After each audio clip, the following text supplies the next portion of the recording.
있습니다. 네, 시청자 여러분도 마찬가지실 텐데 자세한 취재 한번 들어보시죠. 조영구 씨. 네, 세상에 이런 일이라는 말이 이 사건을 두고 하는 말이 아닐까 싶습니다. 최고의 화제작을 만든 최고의 PD가 작은 고시텔에서 숨진 채 발견된 그 사건 일체를 취재했습니다. 드라마 모래시계를 연출한 김종학 PD가 숨진 채 발견됐습니다. 바로 어제였죠. 7월 23일 오전 여명의 눈동자, 모래시계 등을 연출한 김종학 PD가 숨진 채 발견됐습니다. 그가 발견된 곳은 분당의 한 원룸텔. 이곳의 관리인이 방 안에서 숨져 있는 김종학 PD를 발견하고 경찰에 신고를 했다고 합니다. 사건 현장에서 고인이 발견된 원룸텔의 관리인을 직접 만나봤습니다. 처음 발견했을 때 상황을 좀 말씀해 주시죠. 발견했을 때는 오늘 그 방을 제 딴 사람이 11시에 예약이 됐었어요. 노크를 해보니까 규칙이 없는 거예요. 가서 보니까 아니 그 냄새가 좀 나는데 이상해요. 그래서 어떤 냄새가 나던가요? 덜개탄 타면은 좀 냄새가 나잖아. 그런 매캐한 냄새가. 약간 매운 냄새. 예. 그래서 우리는 여태까지도 몰랐어요. 왜냐면 그러고서 이제 이렇게 뛰다 보니까 사람이 늘어졌더라고. 이 모습이 침대에서 누워 있는데 반을 걸치고 있고 반 이상은 목 상체는 이렇게 돼 있고 그러니까 이런 모습이 되고 다리가 이렇게 된 거야. 예? 침대에 그냥 걸쳐 계셨던 거예요? 예, 그렇게 돼서 침대에서 딴 듯이 누워 있는 게 아니고. 많이 놀라셨겠어요? 놀랬지. 아이씨. 아니 저거 그래서 내 우리 집안에서 이렇게 죽는 건 처음이에요. 신고를 받고 출동한 경찰은 원룸텔 현장에서 김종학 PD의 사망을 확인했다고 합니다. 지금 안에 그러면 내부가 어땠는데요? 창문에 녹색 테이프로 발라놓고 네. 욕실에 번개탄 피워서 자살한 거죠. 안에는 더 확인하실 건 없는 거예요? 네, 특별한 건 없습니다. 일단 다 정리가 됐고요. 현장은 정리를 했고요. 타살 의혹은 없는 건가요? 예, 타살로 없습니다. 경찰은 연기가 새어나가지 않게 청테이프로 방문과 창문을 막고 욕실에 번개탄을 피워 스스로 목숨을 끊은 것으로 추정하고 있습니다. 그가 원룸템을 찾아온 건 사건 발생 이틀 전 처음 이곳을 찾아왔을 때 상황도 수상했다고 합니다. 한 달 단위로 숙박료를 내는 원룸텔에서 김종학 PD는 단 이틀만 머물겠다고 한 겁니다. 토요일 날 오신 거예요? 일요일 날 오신 거예요? 일요일 날이니까. 일요일? 근데 2박을 하기로 하고서 3만 원을 줬대요. 2박을 하기로 하고 좀 원호텔 같은데 이렇게 단기로 들어오시는 분들이 많아요. 뭐 하룻밤 이틀밤. 그런 사람은 없어요. 드문 경우죠 지금. 하루 숙박료가 15,000원, 10제곱미터도 되지 않은 좁은 원룸텔에 머물렀던 김종학 PD. 그곳에서 고인은 무슨 생각을 했을까요? 유서는 발견됐나요? 네. 뭐라고 써 있던가요? 가족한테 미안하다는 얘기, 그 얘기죠 뭐.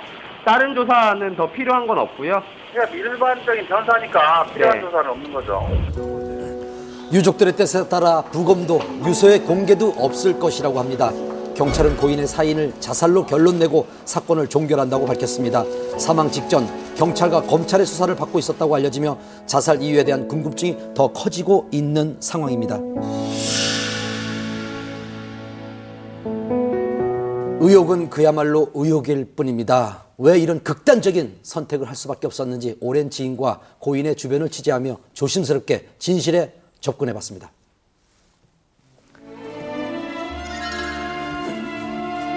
스타들에게 아버지라 불리던 연출가, 수많은 스타를 배출한 미다스의 손 굵은 연출과 새로운 시도로 한국 드라마사의 한 획을 그은 거장이 우리 곁을 떠났습니다. 마음을 빼돌린 게 돈이 어떻게 고 김종학 PD는 수사반장을 시작으로 여명의 눈동자, 모래시계, 백야 3.98, 태왕 사신기, 신의 등을 연출한 스타 PD였습니다. 그동안 한국 드라마 독종, 독사라고 불릴 만큼 무서운 추진력과 카리스마를 보여줬던 그가 왜 극단적인 선택을 한 것일까요? 어떻게든 살아서 끝까지 내 옆에 있어. 2009년 고인이 연출한 태왕 사신기는 시청률과 완성도 면에선 성공한 듯 보였습니다. 하지만 그 이면엔 여러 문제가 있었다고 합니다. 하면서 이제 너무 큰 대작을 하다 보니까 촬영 기간도 길고 하다 보니까 제작비가 좀 많이 추가가 됐습니다. 많이 그러다 보니까 상당히 많이 힘들어지셨기 때문에 이제 홀로서기를 자기가 본인이 세우신 김종학 프로덕션을 나와서 홀로서기를 하셨어야 되는 상황이었고 결국 제작비 문제로 인해 투자자들에게 신뢰를 잃었고 아직 우리 마음속에 영원히 끝나지 않았을 것 같아. 자신의 이름을 내걸고 만든 제작사에서도 나와야 했습니다. 그리고 4년 후 고인은 드라마 신의로 잃었던 명성을 다시 찾으려고 했습니다.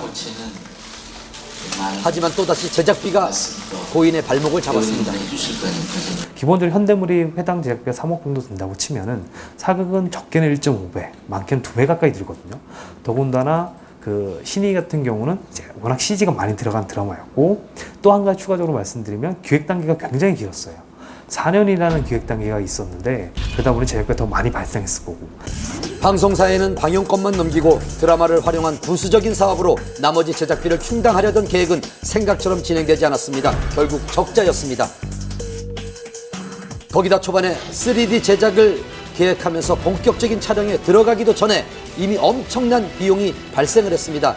그런 제작비 부담은 촬영하는 내내 고 김종학 PD를 힘들게 했다고 합니다. 신입할 때 진짜 많이 힘들어 하셨거든요. 우리 찍을 때 또 전화가 오고 투자자들이 전화 오고 뭐 이런 식의 전화 오기 때문에 진짜 많이 힘들어 하셨어요. 제가 알기로는 신의 제작사가 몇 번을 바뀌었어요. 중간 과정에서 이제 감독님 입장에서 투자가 안 되니까 제작사로 이렇게 옮겨질 수밖에 없었고 이런 과정에 있어서 경제적인 손실이 굉장히 많았던 걸로 알고 있습니다. 거기다가 드라마도 크게 성공하지 못하면서 종영 이후 후폭풍에 시달리게 됩니다. 결국 지난 5월 드라마 스태프와 배우들에게 피소를 당하는 상황까지 이르게 됐습니다. 누구보다 자존심이 강했던 김종학 PD가 최근 1년의 검찰 수사라든가 그리고 소송의 문제에 연루되면서 자존심에 큰 상처를 받았던 것은 사실입니다. 제작자 사업가로서의 김종학이라고 하는 부분들이 상당 부분 미숙한 부분들을 많이 드러냈고 이러한 부분들이 연출가로서의 명성에 흠이 가게 함으로써 결과적으로 극단적인 선택을 하지 않았나라고 이렇게 추측을 할 수가 있죠. 하지만 김종학 PD는 최근까지도 중국을 오가며 새로운 드라마를 준비하고 있었다고 합니다. 연출을 작품을 하셔가지고 스태프들이나 연기자들에게 본인이 뭐 도의적인 책임을 져야 되지 않냐 해서 조금이라도 어떻게 조금씩이라도 이렇게 가법을 생각으로 좀 중국에서 많이 뛰고 계셨었어요. 5일 전에 통화할 때 이랬고 진짜 작품 생각밖에 안 하셨거든요. 근데 진짜 며칠 사이에 이런 생각을 가지신 것 같아요.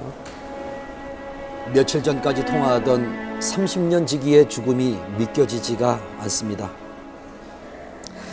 죄송합니다. 전혀 내색을 안 하셨어요. 이런 오늘 같은 일이 있을 거라고 전혀 작품 생각밖에 안 하셨어요. 본인은 지금 실추된 이미지는 작품으로 보여줄 수밖에 없다라고 생각을 하셨기 때문에 이제 아예 포기하고 계셨었다면 제가 이렇지는 않을 텐데 진짜 의지가 굉장히 강하셨거든요. 최근까지도 새로운 드라마를 준비하며 재기의 의지를 보였다는 고 김종학 PD. 그런데 왜 갑자기 자신의 집이 아닌 원룸텔에 들어간 걸까요? 평소 김종학 PD가 가족들을 끔찍하게 여겼는데요. 하지만 집에 찾아갈 경우 착한 자들이 다시 찾아올 가능성이 있기 때문에 가족들에게 좀 피해를 주기 싫어서 혼자 좀 조용히 있었던 곳을 찾았던 것 같습니다. 본인 명의의 집은 이미 채권단에게 넘긴 상황. 가족들에게 피해를 줄까봐 혼자 지낼 곳을 찾았다는 고인은 사랑하는 가족들에게 미안하다는 유서를 남기고 생을 마감했습니다. 하고 싶은 일도 해야 할 일도 많았던 고인이기에 그의 극단적인 선택이 더욱 안타깝습니다. 네, 지금 이 시간에도 빈소의 행렬이 끊이지 않고 있죠. 일중 씨? 네, 그렇습니다.